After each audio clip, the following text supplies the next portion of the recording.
சேலம் சின்னம்மாபேட்டை ஸ்ரீ ராமலிங்க சௌடேஸ்வரி அம்மன் சக்தி ஜோதி திருவிழா. இதனை முன்னிட்டு மூலவர் ஸ்ரீ ராமலிங்க சௌடேஸ்வரி அம்மனுக்கு முகத்திற்கு சந்தன காப்புடன் பலவித நகை ஆபரணங்கள் சூட்டி நகை கிரீடம் அணிவித்து பிரம்மாண்ட பிரபாவலி மலர் மாலைகள் உடன் ராஜ சிம்மாசனத்தில் மகாராணியாக கையில் செங்கோல் ஏந்தி பொன்னகை தவழும் திருமுகத்துடன் அருள் பாலிக்க தீபாராதனை காண்பித்தனர்.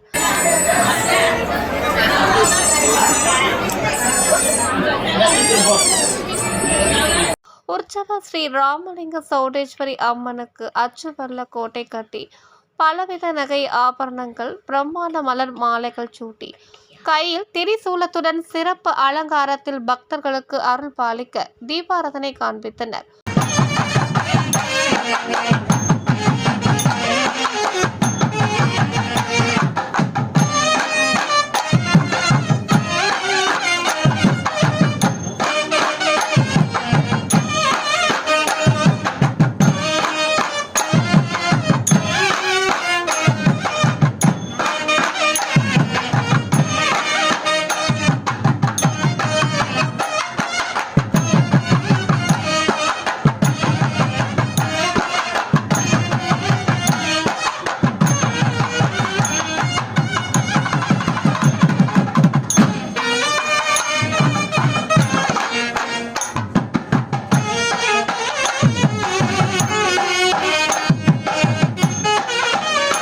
தொடர்ந்து பெண்கள் திருமஞ்சன குடங்களை ஆலயத்தை சுற்றி ஊர்வலமாக எடுத்து வந்தனர்.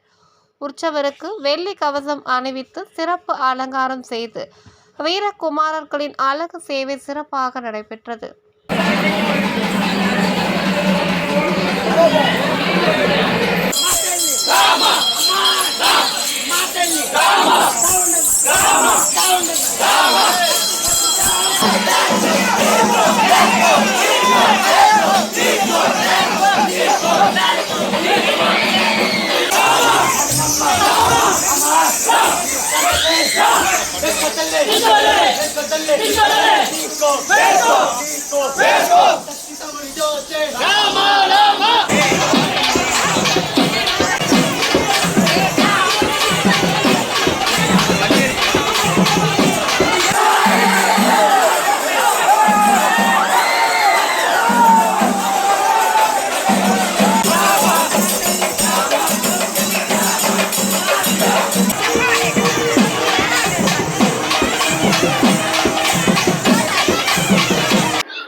இங்கே வருகை தந்து இந்த சேலம் சின்னம்மாபேட்டை ஸ்ரீ ராமலிங்க சௌடேஸ்வரி அம்மன் தை மாதம் ஒவ்வொரு மாதமும் பண்டிகை நடைபெறும்.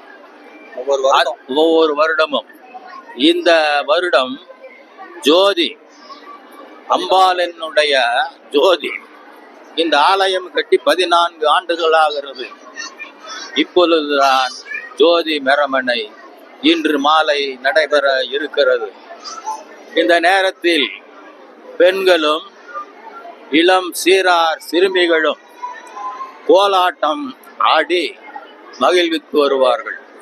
அதே நேரத்தில் வீரகுமாரர்கள் 5 பகுதிகளில் இருந்து இங்கு சின்னம்மாபேட்டை, பொன்னம்மாபேட்டை, அண்ணா நகர், வெங்கடாஜலம் காலனி, அம்மாபேட்டை ஆகிய 5 பகுதிகளில் இருந்து வீரகுமாரர்கள் அழகு சேவை கத்தி போட்டு கொண்டு விளையாடி கொண்டு வருவார்கள். அந்த மெரமணியும் இன்று மாலை 6 மணிக்கு பின்னால் நடைபெற இருக்கிறது.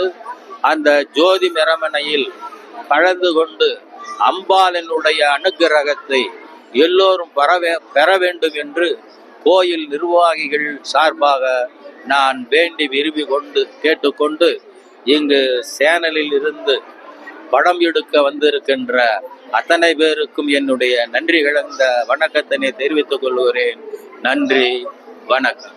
அதாவது கோயில்ல இருக்கிற சாமி அலங்காரங்கள் அது இப்ப இது தனி அலங்காரம். இது வெங்கடாஜலபதி, அலமேலு மங்கை, சௌடேஸ்வரி அம்மன். இது இல்லாம இந்த ஜோதி போடுறப்போ வெல்லம் கோட்டை பாருங்க. இந்த வெல்லம் ஒவ்வொரு அச்சும் 2.5 கிலோ வரும். 1000 டன்னு 1000 டன்னு அது வெல்லம் கொண்டாந்து கோட்டையாட்டம் கட்டி கரும்பு பந்தல் போட்டு இதெல்லாம் இன்றைக்கு இது பண்ணுவோம். இன்றைக்கு நைட்டு 9க்குள்ள ஜோதி மெரமனை வந்து இங்க இறங்கிடும். பெரிய மா விளக்கு சந்தன கட்டையில அது திரி போட்டு அழகா இங்க கொண்டு வருவோம். அந்த இது இன்னைக்கு இங்க அம்பாள் முன்னால வச்சு இருந்து நாளை காலையில அந்த மாவு, இந்த வெல்லம், கரும்பு, பூஞ்சியும் போட்டிருக்கு, தேங்காய், பழம், இது எல்லாம் பிரசாதமாக ஒவ்வொரு பையில போட்டு இன்றைக்கு ஆடி வருகிறாங்கள. அதாவது வீரகுமாரர்களுக்கும் திருமஞ்சனம் எடுக்கிற பெண்களுக்கும் கோலாட்டம் ஆடி வரும் பெண்களுக்கும் அவங்களுக்கெல்லாம் ஒவ்வொரு பையில போட்டு அந்த பிரசாதம் கொடுப்போம். அதே மாதிரி வேற கோயில்கள்ல இருந்து இப்ப 5 கோயில்காரங்க வந்து இப்ப 3 கோயில்காரங்க வந்து சீர் அம்பாளுக்கு வேட்டி சீலை பல வகைகள் கொடுத்துட்டு போயிருக்காங்க. அவங்களுக்கு நாங்க பொன்னாடை போத்தி அனுப்பிச்சிருப்போம். அவங்களுக்கு இன்னைக்கு வந்து பிரசாதம் கொடுக்கல. இப்ப அந்த ஜோதி மெரமனை வந்து இறங்கின வாட்டிதான் அந்த மாவிளக்கு அதையும் வெல்லம், கரும்பு, தேங்காய், பழம் ஒரு பையில போட்டு அவங்களுக்கெல்லாம் கொடுப்போம். வராதவங்களுக்கு கொண்டு போய் வீட்டிலேயே கொடுப்போம். இதுதான் ஒவ்வொரு வருடமும் நடைபெறுகிற தை முதல் நாள். இது இந்த ஜோதி என்பது 14 வருஷத்துக்கு பிறகு இப்போதுதான் போட்டிருக்கோம். அங்கிறத நாங்க ரொம்ப சந்தோஷமா சொல்லுகிறோம். நான் வந்து உதவி தலைவர் பி. சண்முகம் அவர்கள். இப்ப நிர்வாகிகள் எல்லாம் போயிருக்காங்க வெளியே. ஆச்சுங்களா? ரொம்ப சந்தோஷம். கோயில் மனுவே நித்யம் நமோ தேவாங்க குலரூபிண்யை நமோ நமோ. பார்த்தீங்கன்னா இன்னைக்கு தை 1. நம்ம இந்த தை 1க்கு ஒவ்வொரு வருடமும் இங்கே வந்து பார்த்தீங்கன்னா அம்பாளுக்கு சத்தி பண்டிகை கத்தி போடு நிகழ்ச்சிகள் நடைபெற்று கொண்டிருக்கிறது ஒவ்வொரு வருடமும். இந்த வருடம் பார்த்தீங்கன்னா 14 வருஷத்துக்கு அப்புறம் ஜோதி பண்டிகையே இதில் வந்து நடைபெறுது.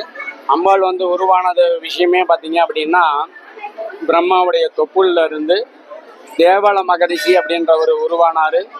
அந்த தேவல மகரிஷி மூலிமா எல்லா மக்களுக்குமே ஆடைகள் வேணும் அப்படின்ற ஒரு விஷயம் இதுக்காக அவரை வந்து உருவாக்கப்பட்டாங்க. அதனால் அந்த ஆடைகள் எல்லாம் நெஞ்சு எல்லாருடைய மானத்தை காப்பாற்றுறதுக்காகவும் அந்த ஆடைகள்லாம் அவர் வந்து இதுன்னுக்கிட்டு தச்சு எல்லாத்துக்கும் கொடுத்துட்டு இருந்தாங்க. அதுக்கப்புறம் பார்த்தீங்கன்னா இந்த மக்களுக்காக ஒரு அம்பாள் வேண்டும், இந்த இதை வந்து யாருக்கிட்ட கேட்கறதுன்னு கேட்கும்போது பிரம்மாவுடைய தொப்புல இருந்ததுனால பிரம்மா கிட்ட போய் முறையிடுறாரு. அந்த பிரம்மா வந்து எனக்கு மேலே இன்னொருத்தர் இருக்கிறாரு அப்படின்னு சொன்னோன்னே அந்த விஷ்ணுக்கிட்ட கூப்பிட்டு போகிறாங்க. விஷ்ணுக்கிட்ட கூப்பிட்டு போனோன்னே அங்கேருந்து சிவன்கிட்ட அவர் கூப்பிட்டு போகிறாரு. சிவன் மூலியமா பார்த்தீங்கன்னா என்னுடைய சக்தியுடைய அம்சமாக இருக்கக்கூடிய அந்த அம்பாளையை உங்களுடைய குலத்தை காப்பாற்றுறதுக்காக அனுப்புகிறேன் அப்படின்னு சொல்லி அந்த அம்பாள் வந்து கூட்டிகிட்டு வரும்போது அம்பாள் வந்து ஒரு வாக்கு தராங்க. என்ன அப்படின்னு பார்த்தீங்கன்னா, நீ திரும்பி பார்க்கக்கூடாது, திரும்பி பார்க்காம இருந்தேன்னா நான் பின்னாடியே வந்து உங்கள் மக்களெல்லாம் காப்பாற்றுறேன் அப்படின்னு சொல்லி கூட்டிகிட்டு வரும்போது அந்த அம்பாள் வந்து பின்னாடியே வந்துக்கிட்டே இருக்கிறாங்க. வரும்போது ஆத்து ஓரமாக வந்துக்கிட்டு இருக்கிறாங்க. வரும்போது அந்த சலங்க சத்தம்லாம் ஜல் ஜல் ஜல்னு கேட்டுக்கிட்டே இருக்கும். இவர் சலங்க சத்தம் கேட்குது, அம்பாள் பின்னாடி வந்துக்கிட்டே இருக்கிறாங்க அப்படின்னு சொல்லி தேவல மகரிஷி முன்னாடி போய்கிட்டே இருக்கிறாரு. திடீர்னு ஒரு ஆத்துவரமாக போகும்போது மணலில் வந்து அந்த சலங்கை வந்து சத்தம் கேட்காம பதிஞ்சு அப்படியே நின்றுக்கும். என்னடா கொஞ்சம் தூரமாக அம்பாளுடைய சலங்க சத்தமே கேட்கலையேன்னு சொல்லி டக்குன்னு திரும்பிடுறாரு. திரும்பினோடனே அந்த அம்பாள் அப்படியே ஓடி போய் ஆவாரம் செடி பக்கமாக போய் அம்பாள் வந்து மறைஞ்சு போயிடுறாங்க. அடடா, நம்ம மக்களை காப்பாற்றக்கூடிய அம்பாள் மறைஞ்சிட்டாங்களே, இவங்களை எப்படியாவது வர வைக்கணும்னு சொன்னோன்னே அந்த இடத்துல ஒரு 2 கத்தி கடந்ததை எடுத்து தீஸ்கோ தள்ளி தீஸ்கோ ராமா ராமா சத்தி சாமண்டி ஜோதின்னு சொல்லி ரொம்ப ஆவேசமாக அந்த கத்தியை வந்து அம்பாள் நினச்சிக்கிட்டு தேவல மகிழ்ச்சி போடும்போது அந்த ரத்தம் வந்து ஆவாரம் செடி மேலே போய் பட்டவொடனே அம்பாளால் அங்கே உட்கார்ந்துருக்க முடியல. என்னடா அது, நம்ம மேலே இவ்வளோ பாசம் வச்சு இவங்க வந்து கத்தி போகிறாங்களே அப்படின்னு சொல்லிட்டு அம்பாள் பிரசன்னமாகி அவதாரமானது ஆடி அமாவாசை. அதனால் ஒவ்வொரு அமாவாசையிலும் பார்த்தீங்கன்னா அம்பாளை வழிபடக்கூடியவங்களுக்கு அம்பாள் வந்து கண்டிப்பாக வரம் கொடுக்குறோம், நினச்ச காரியங்கள்லாம் நடக்கும் அப்படின்னு சொல்லி புராணத்திலேயே வாக்கு கொடுத்துருக்குறாங்க. அதனால் நாங்கள் வந்து எல்லா பக்கமும் பார்த்திங்கன்னா சௌடேஸ்வரி இருக்கக்கூடிய கிளைகள் எல்லாத்துலேயும் ஒருத்தங்க தை அமாசை ஆடி அமாசை அப்படி வச்சுருக்கிறாங்க. நாங்கள் வந்து அதனால் பார்த்திங்கன்னா நம்மளது இந்த தை 1 திருநாளாக அந்த நாளில் வச்சுக்கலாம் அப்படின்னு சொல்லி நாங்கள் முடிவெடுத்து நிர்வாகம் தலைவர் இந்த கோயிலுக்கு சம்மந்தப்பட்ட நிர்வாகிகள் எல்லாம் சேர்ந்து முடிவெடுத்தனால அந்த தை 1 வந்து ஒவ்வொரு வருடமும் ரொம்ப சிறப்பாக அம்பாளுடைய பண்டிகையை கொண்டாடிக்கிட்டு இருக்கிறோம். இந்த வருஷம் பார்த்திங்கன்னா 14 வருஷம் முடிஞ்சு ஜோதி பண்டிகை வெகு சிறப்பாக கோலாட்டத்தோடைய நடந்துக்கிட்டு இருக்கு. சாயந்தரம் ஜோதி பண்டிகையும் நடக்கும். எல்லாரும் கலந்துக்கிட்டு இறையருள் பெருக அம்பாள் அருள் பெருகன்னு சொல்லி கேட்டுக்கொள்கிறோம். ஓம் சக்தி பராசக்தி.